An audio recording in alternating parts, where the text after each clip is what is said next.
Сяо Янь вступил в бой за Юнь Юнь. Его противником был почтенный воин 6 звезд, напарник главы цветочной фракции. Это видео. Продолжение интересного сюжета, который ждет Сяо Яня в цветочной фракции. Он предложил пари, в результате которого Юнь Юнь могла стать главой, но для этого нужно победить. Яхуа Линцзюнь использовал свою мощнейшую технику, и это на уровне почтенного воина 6 звезд. Сяо Янь в это время был всего лишь на 2-й звезде, но он создал лотос уничтожения 4 цветов пламени, его мощи хватило с лихвой. Огненная волна обладала ужасающей мощью, уничтожая все на своем пути. Яхуа Линцзюнь не мог поверить в произошедшее, но времени на шок у него не оставалось. Огненная буря стремительно приближалась. Если бы она его настигла, то от него не осталось бы даже следа. Собрав всю свою силу, он немедленно активировал Доу Ци и, превратившись во вспышку, начал стремительное отступление. Он спрятался за границей барьера, созданного старейшинами фракции вокруг арены. Однако огненная буря от лотоса продолжала следовать за ним и вскоре достигла границы барьера. Удар о защитную преграду вызвал сильное дрожание, и всего мгновения спустя барьер не выдержал. С треском он разлетелся на части.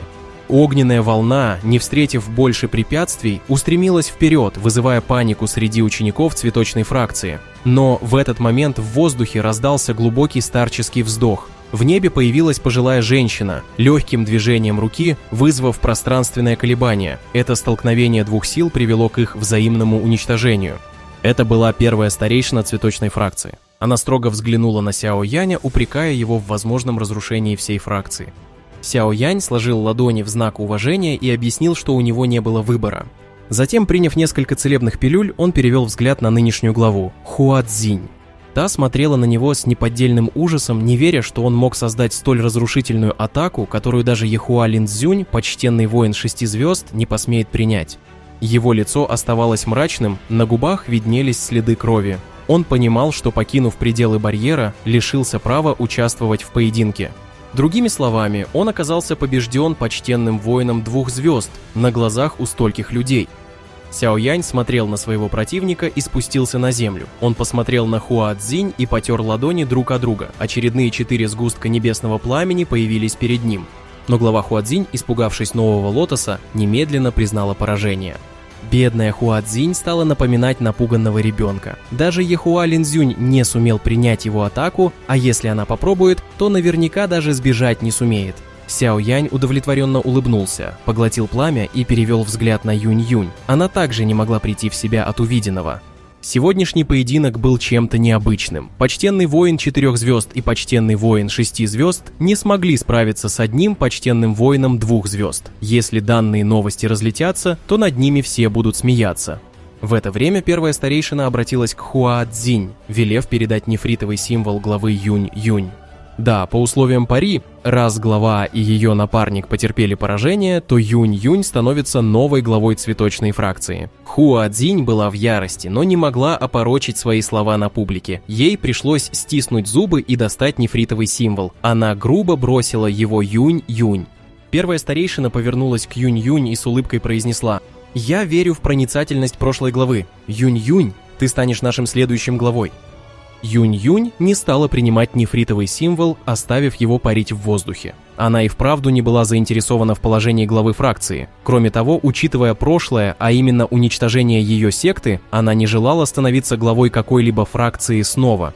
И ее действительно можно понять. Юнь Юнь пришла в цветочную фракцию ради спокойной тихой жизни. Однако Сяо Янь тепло побудил Юнь Юнь принять символ главы. Он сказал: «Если желаешь найти спокойное место, ты не найдешь его, пока будешь бегать от прошлого. Вдобавок ты получила наследие бабушки Хуа. Если ты не примешь сей статус, то цветочная фракция начнет внутреннюю борьбу. Мне кажется, бабушка Хуа не желала подобного исхода, не так ли?» Юнь Юнь в итоге согласилась и кивнула. Она повернулась в сторону первой старейшины, уважительно обратившись к ней. Первый старейшина, я, Юнь Юнь, готова временно занять положение главы фракции. Можно сказать, цветочная фракция была намного сильнее любого из павильонов или даже долины на центральных равнинах. Сяо Янь получит мощного союзника в лице Юнь Юнь. Вот таким незамысловатым способом Юнь Юнь стала главой очень сильной фракции. В ней было немало почтенных воинов среди старейшин. Многие старейшины доверяли выбору прошлой главы. Раз бабушка Хуа передала всю свою доу Ци Юнь-Юнь, значит, видела в ней идеального кандидата. Но все это очень не понравилось Хуа Цзинь. Ее лицо выглядело угрюмо, но она все же решилась высказать свое мнение. Она напомнила, что многие годы трудилась, чтобы заключить союз с фракцией Духовного Неба. Теперь же, когда главой становится Юнь-Юнь, а Сяо Янь серьезно ранил Ехуа Линцзюня, весь этот союз может рухнуть, а сама фракция Духовного Неба начнет враждовать с цветочной фракцией. Эти слова прозвучали как угроза, и на лице первой старейшины появилась тень сомнения. Фракция Духовного Неба в последние годы значительно увеличила свою мощь и влияние. Яхуа Линцзюнь являлся как раз-таки членом той фракции. Первоначально он с Хуа Цзинь планировал заключить брак и таким образом подвести обе фракции к альянсу. Сяо Янь с улыбкой заметил, что союз с такой мощной организацией – крайне рискованное предприятие. Он напомнил, что фракция Духовного Неба не склонна к равноправным союзам, а в будущем неизбежно попытается подчинить себе цветочную фракцию, сделав ее одной из своих ветвей. Кроме того, Сяо Янь предложил лучшую альтернативу. В будущем они могли заключить союз с павильоном Павшей Звезды. Его авторитет значительно вырос благодаря появлению могущественного мнимого святого, а репутация его наставника Яо Чэня была непререкаема в центральных равнинах.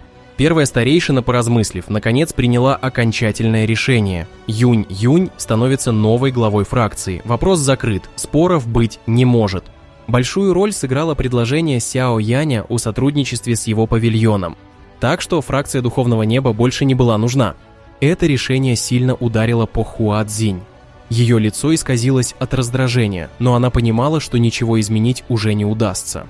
Яхуа Линцзюнь тоже выглядел недовольным. Он не только потерпел поражение, но и поставил под угрозу важную сделку между фракциями. Теперь ему предстояло сообщить своим наставникам, что их планы провалились. Он махнул рукой и покинул цветочную фракцию. Когда он поворачивался, то злобным взглядом посмотрел на Сяо Яня, ведь именно он повинен в итогах сегодняшнего дня. Хуа Цзинь, стиснув зубы, решила не идти за ним, а развернулась и исчезла за одной из гор в мгновение ока. Когда двое покинули площадь, первая старейшина окинула взглядом учеников и объявила, что отныне Юнь-Юнь – новый глава цветочной фракции. Все ученики должны подчиняться ее приказам, иначе будут наказаны по законам фракции. Ученицы, не колеблясь, преклонили колени и с уважением приняли это решение. Все ученицы громко кричали: «Приветствуем главу фракции, поздравляем глава фракции Юнь-Юнь». Даже прошла официальная церемония, в результате чего Юнь-Юнь заняла положение главы цветочной фракции. Вот молодец Сяо Янь пришел, сразил врагов, помог Юнь-Юнь стать главой такой мощной фракции. Ждем эти интересные события в сериях аниме. Большое спасибо за просмотр, подписывайтесь на YouTube канал, ставьте лайк и всем пока.